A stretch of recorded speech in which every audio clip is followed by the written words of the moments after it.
이번에는 편안한 잠을 위한 본황칠 이노큐입니다. 최근 구매 후기를 또 읽어보겠습니다. 김용민 씨의 활동을 도울 겸 작게나마 식품을 하나둘 구매하던 것이 점점 번져서 본황칠까지 샀습니다. 잠자기 어려운 분들 속는 셈 치고 사보세요.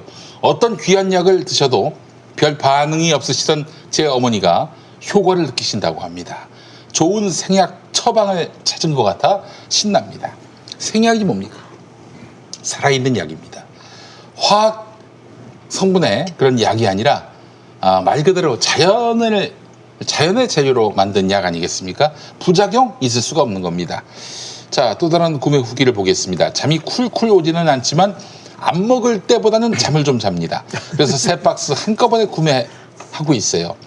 조금씩 더 나아지겠지 하고 기대합니다. 여러 군데에서 파는 이런 본황칠 이노큐지만 김용민닷컴이 제일 저렴했어요.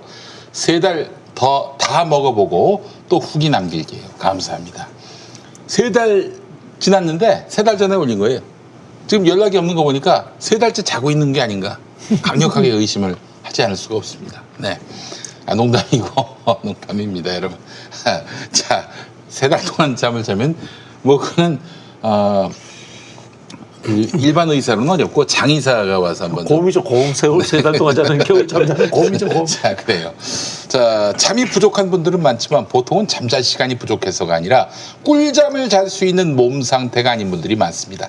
본황칠 이노큐는 자고 싶어도 쉽게 잠들지 못하고 잠이 들어도 자주 깨서 개운치 않은 분들을 위한 제품이 되겠습니다. 특히 수면제를 장기간 복용하거나 수면제 복용을 고민하는 분들께 본황칠 이노큐를 적극 추천합니다. 왜냐하면 수면제가 가져오는 부작용이 심각하다고 알려졌기 때문입니다. 금단현상, 우울증 등이 그렇습니다. 본황칠 이노큐는 제주산 황칠나무와 오가피를 주 원료로 만들어서 몸에 부작용이 없는 생약 성분입니다. 특히 그 황칠나무는 진시황의 불로초로 추정될 만큼 예부터 몸에 좋기로 소문난 약재고요. 뇌의 긴장을 풀어주는 효과가 있는 것으로 알려져 있습니다.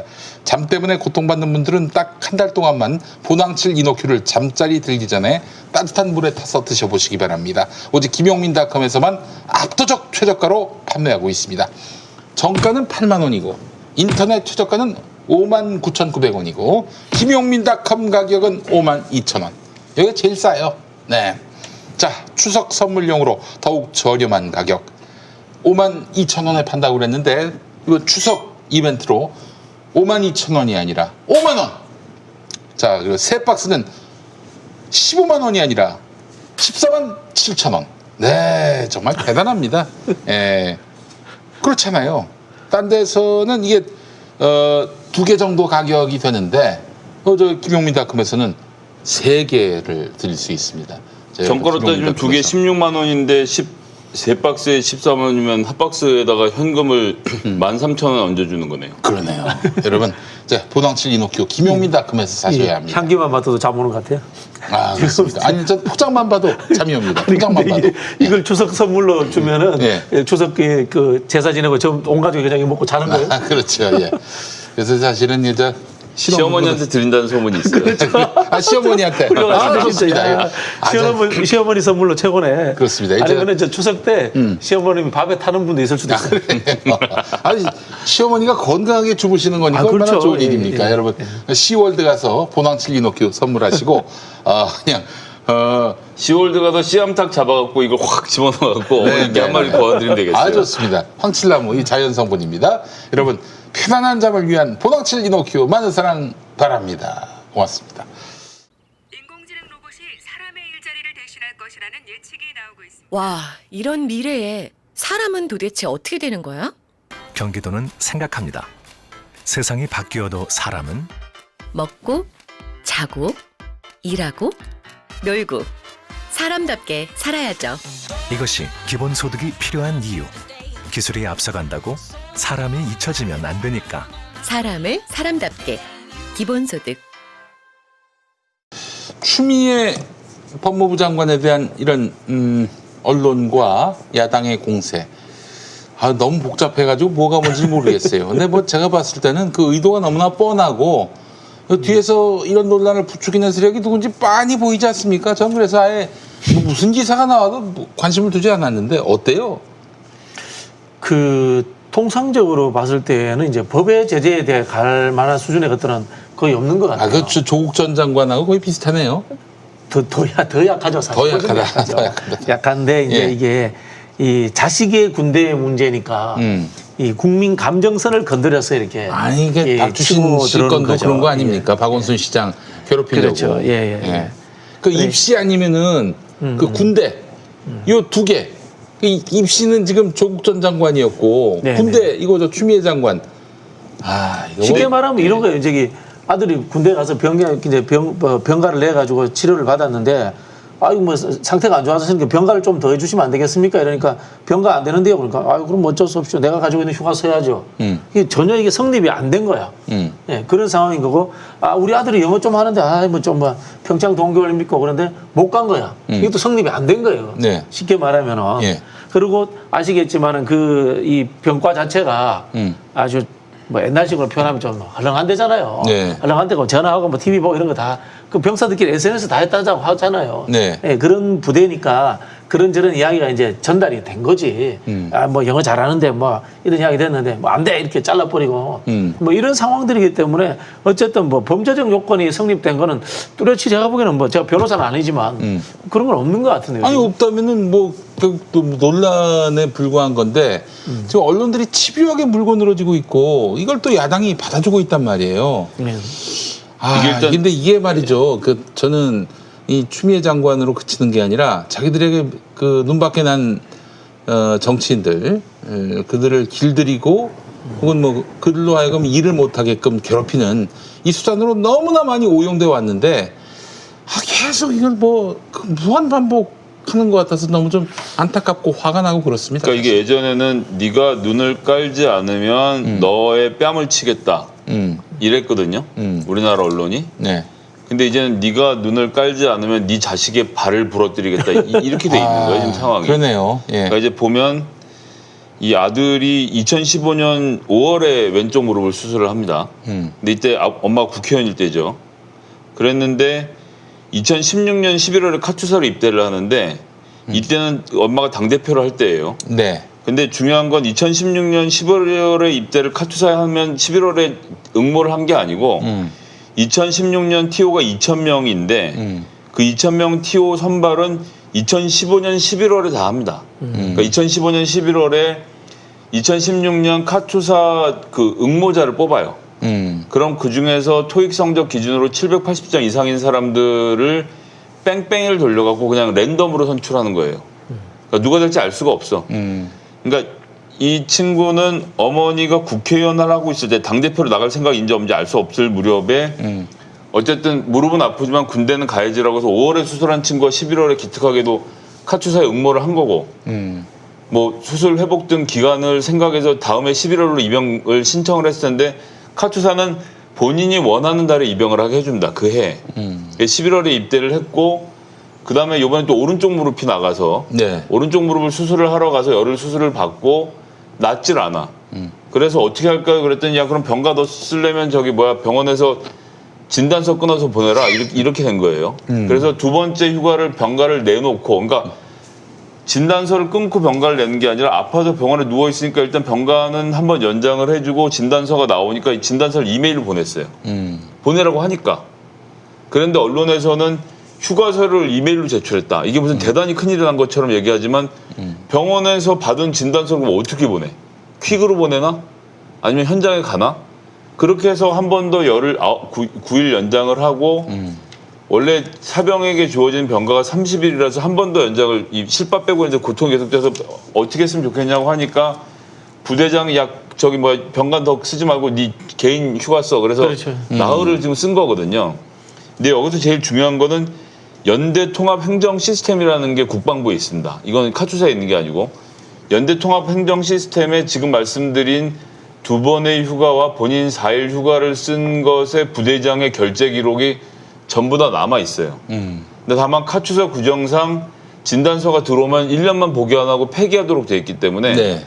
서류가 안 남아 있는 거예요. 그러니까 서류가 없는 게 아니라 연항이 돼서 폐기가 된 상태란 말이에요. 이게 사건의 답니다. 그래서 제일 핵심적인 것은 부대장의 허락이 없이 나가서 뒹굴었느냐를 물어보는 건데 그거는 연대 통합 행정 시스템의 자료가 존재하는 것을 그저께 확인하게 된 거거든요. 근데 여기서 제일 기가 막힌 건 검찰은 왜 8개월 동안 이걸 수사를 안 하고 그냥 놔뒀을까? 지금 이제 추미애 장관의 눈치를 봐서 그냥 놔뒀다라고 말을 하는데 저는 거꾸로인 것 같아요. 그냥 사건을 뭉개고 있으면 아니 대통령 눈치도 안 보는 자들이 무슨 법무부 장관 눈치를 봐. 그 말도 안 되는 소리를 하고 있어.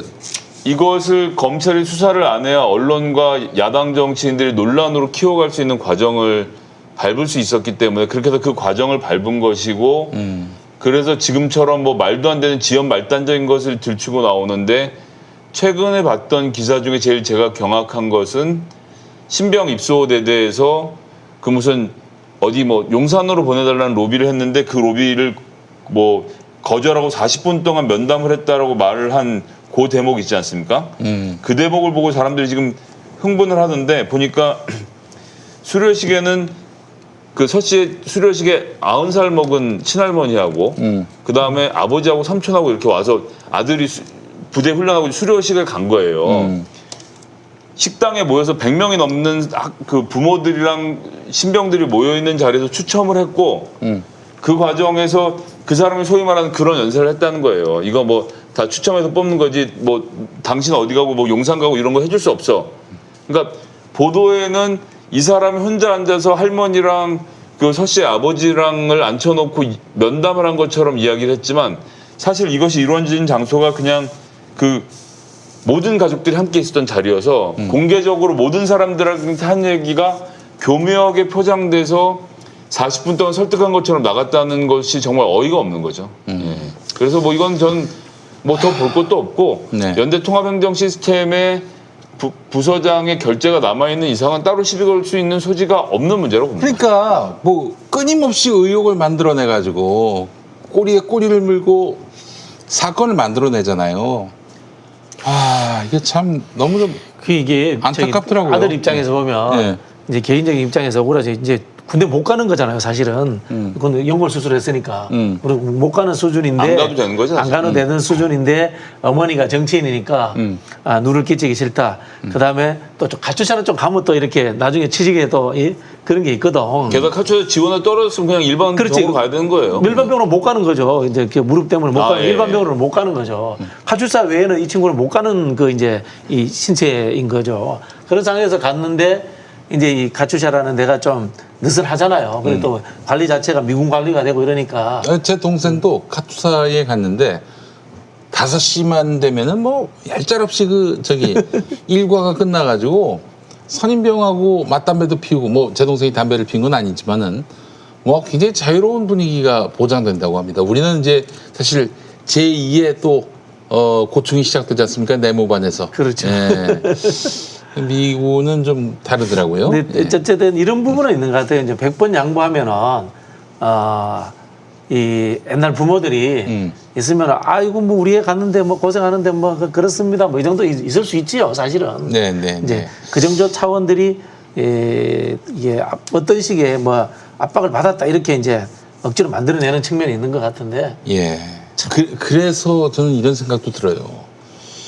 이낙연 대표가 그 언론과도 좀 무난한 관계를 유지함으로써 그렇게 해서 당이 뭐 하여튼 조금만 뭔가 문제가 있으면 공격을 받고 정권의 또 인사가 공격받는 일을 좀 최소화해야 되겠다 이런 차원에서 뭐 하여간 저들과의 관계를 원만하게 하려고 하시는 건지 그런다고 그게 또 먹힐 리도 없을 텐데 그렇죠. 이런 생각도 들고. 저는 뭐 제가 이게 뭐 참 특정 정당에 제가 소속이니까 전략적으로 이야기하자면 이런 것 같아요. 이럴 때는 이제 결국 맞불 작전이에요. 맞불 작전. 예, 저 그 군대 안 간 면제자가 어느 당에 더 많겠어요. 예. 그렇죠. 뭐 그런 것들부터 해서 그런 거로 맞불 작전을 하거나 그리고 추 장관께서 더 열심히 정열적으로 소송을 제기해서 근데 사실 소송을 제기한다고 권리가 다 구제되지는 않습니다. 걔네들이 그렇죠. 또 나름대로 기술적으로 뭐뭐한 의혹이 있다. 뭐뭐했다고 뭐 전해졌다. 뭐 이런 식으로 해가지고 빠져나갈 구멍을 또 만들거든요. 그렇죠. 예. 언론사라는 게 뭐 그러니까. 아, 이게 참 그래서 너무 참 사실 속상하고 또 이런 국면을 또 보고만 있어야 되는 것은 아닌지 싶기도 한데 일단 그 조국 전 장관 재판이 그 정경심 교수 재판이 11월에는 어떻게든 결론이 나온다고 하니까요. 그 결론을 보고 또 그동안 언론들 마구잡이로 일가를 그야말로 분쇄하듯이 공격해 왔는데 그에 대한 책임을 엄중히 물어야 하지 않겠나 하는 그런 생각을 책임을 어떻게 물릴지 걱정입니다. 예. 그리고 이런 식으로 앞으로 눈 뜨고 있는 사람들은 다 치겠다라고 하는 건데 참 답답합니다. 답답해 진짜. 징벌적 손해배상제만으로는 그게 과연 이런 언론의 파상 공세에 대응할 수 있는지도 참 의문이고요. 그러니까 징벌적 손해배상제라고 하지만 지금 정청래 의원이 내놓은 안도 기존의 배상금의 3배 정도를 네. 그 우리나라 룰이 그래서 참 바꾸기 어려운 측면이 있어서 비단 언론뿐만 아니라 징벌적 손해배상제 도입하는 것 자체에 대한 우리가 논의를 더 해야 되는데 네. 미국 같은 경우는 언론이랑 붙으면 소위 말 언론 피해자가 이길 확률이 25%밖에 안 되는데 미국도 근데 그 경우에 이기면 20억에서 25억 지금 배상금으로 아니 그 제가 언론 이야기 나오면 그 이야기 잘하는데요. 우리 변호인에 그 출연했던 그 연예인 김영애 아주머니 옛날에 황토 화장품 사업하다가 전혀 문제가 없는데 이게 문제가 된다고 언론에 맞아가지고 회사도 망하고 본인도 그 상황에서 암을 얻어서 돌아가신 거예요. 누구지? 이영돈? 뭐 모르겠어요. 누군지 잘 기억은 안 나는데 무슨 고발 프로그램에 그렇게 네. 했는데 언론이라는 게 한번 잘못이 들으면은 당하는 사람은 이제 거의 목숨이 위태로울 상황에 다는데 그분들은 거기에 대해서 책임이 전혀 없는 거예요. 무슨 변명을 해도 사람들이 믿어주질 않으니까 그냥 구차해 보이고 더 사악하다 이런 그 나쁜 인식만 더 강화되는 거예요. 그러니까 제가 사실 이게 추미애 장관 거는 뭐 가족사니까 증거가 또 있을 수도 있고 사실 우리가 말 못하거든요. 방어도 하기도 쉽지 않아요. 방어도 하기도 쉽지 않은데 다만 추미애 장관 본인의 입장에서는 언론이 제기한 것들에 대해서 전혀 문제가 없고 법률적 문제가 없으면은 언론이 역으로 거기에 대해서 책임을 지는 어떤 상호 조치가 존재해야 된다고 봅니다. 저는. 그래요. 아유. 어쨌거나 조국 장관 같은 경우도 결국 조국이 대선에 출마하려고 펀드를 만들어 놓은 것이 정경심이 감춰놓은 돈의 실체다라는 것에서 출발해서 저 난리를 쳐놓고 그 없어. 난리에 합세했던 참여연대 인사들 포함해서 이런 것들 가서 그 난리를 쳐놓고 정경심 그 조카 재판에서 아무런 상관이 없이 드러났음에도 불구하고 아직도 아무런 문제를 해결하지 않고 있는 것을 보면 11월에 이 판결의 결과가 나온다고 한들 무엇이 달라지겠나 싶은 마음은 정말 답답하기만 합니다. 그걸 알고 검찰이 그런 식으로 인간 사냥을 했던 거 아닙니까? 언론을 동원해가지고 한동훈 편집국장이. 그렇죠. 분배국장이기도 하고. 분배국장. 모든 언론사의 편집국장이 된 한동훈. 네, 참.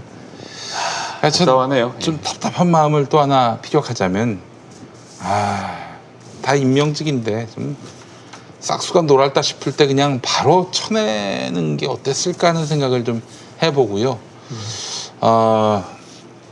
그리고 지지층들이 굉장히 똑똑하거든요. 특히 민주당, 열린민주당 지지층들은 아주 똑똑한 분들인데 이분들 사이에서 토론이 붙었을 때 이런 생각 많이 하잖아요. 우리 지지층은 뭐 무슨 일이 있어도 선거 때는 우리를 찍을 거니까 그분들은 좀 상수로 놓지 않고 하수로 두고 다른 여러 타협이 어려운 세력들과 좀 긴밀하게 소통하는 것이 중요하다. 이런 생각을 가지면 안 된다는 게 제 입장입니다. 그런 의미에서 이번 또 선별 지급 논란에서도 지지자와 또 또한 당원들이 배제된 현실은 좀 뼈아프게 좀 돌이켜볼 필요가 있지 않을까 하는 생각도 들고요. 예. 저 사람들은 정권이 망하길 바라는 사람들이지 잘 되길 바라는 사람들이 아니에요. 근데 이제 그런 측면에서 놓고 봤을 때 문재인 대통령의 법대로 리더십이 전 통하고 있다고 거꾸로 말씀드리고 싶은데 어쨌든 검찰의 민낯이 다 드러나고 여론이 돌아서게 되는 데에 펼쳤던 과정들을 쭉 생각하면 우리가 작년 연말에 윤석열을 해임했으면 이런 국면을 과연 만들어낼 수 있었을까? 마찬가지로 지난 8.15 집회 정광훈 목사 1년의 과정도 참 우리가 오늘 그 축하를 안 했네. 예. 다른 프로그램 너무 축하를 안 했구나. 재구속. 예. 아, 재구속. 빤스? 예. 예. 빤스 재구속을 되는 과정을 쭉 보면 판사가 그런 집회를 다시 허가해주는 판결을 내고 이런저런 과정이 있었지만 한 번도 문재인 정부가 급하게 법을 넘어서서 뭔가를 제재한 적이 없는데 결국엔 상황이 종료되면서 국민들이 저들의 본질을 알게 됐고 의사 파면 이 파업 국면도 지금 이제 내가 국시를 뭐 안 보게 해주면 또 파업하겠다 그러는데 이미 국민들의 마음은 돌아섰거든요. 그러니까 그런 적법한 절차를 밟고 시기가 되면 무조건 끝까지 밀어붙이는 문재인 대통령의 리더십이 저는 하나하나 좀 저도요. 결과물을 천천히 만들어가고 있어서 좀 답답하긴 하지만 진전이 있었다. 좀 그렇게 평가를 하고 싶습니다. 저도 그 이제 과거에는 이제 문재인 대통령의 이 리더십이 굉장히 하늘이 낸 천운을 타고나셨다. 이 정도만 생각을 했는데 네. 요즘은 느끼는 것은 전략적 인내. 이 부분에서 이 탁월한 어떤 이 시기적 포인트를 잡는 그런 부분이 있는 것 네. 같아요.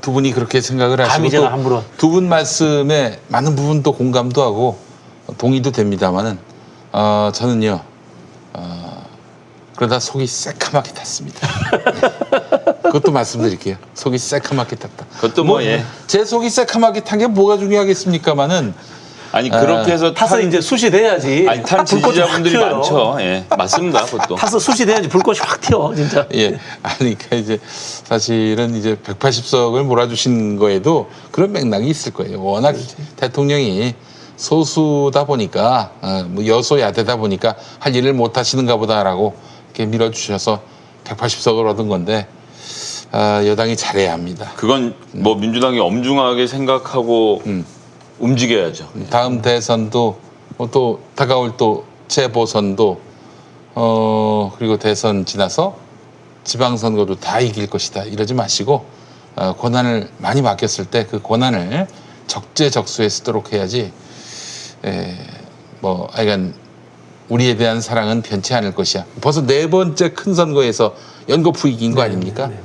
그 오만에 빠졌다가는 이건 정말 좀 돌이킬 수 없는 그 낭패를 겪을 수도 있다. 이런 말씀을 좀 드리고 싶었습니다. 자, 오늘 정치부심 마무리하도록 하겠습니다. 김성회 열린민주당 대변인 그리고 박진영 더불어민주당 부대변인 두 분 수고하셨습니다. 감사합니다. 고맙습니다. 네, 자 김용민 TV 이제 얼마 안 남았습니다. 여러분 아직 구독 못하신 분들 새끈하게 좀 구독해 주셔서 45만 시대 서둘러 한번 열어봅시다. 네, 45만 시대에 다시 뵙도록 하겠습니다. 고맙습니다. 감사합니다. 길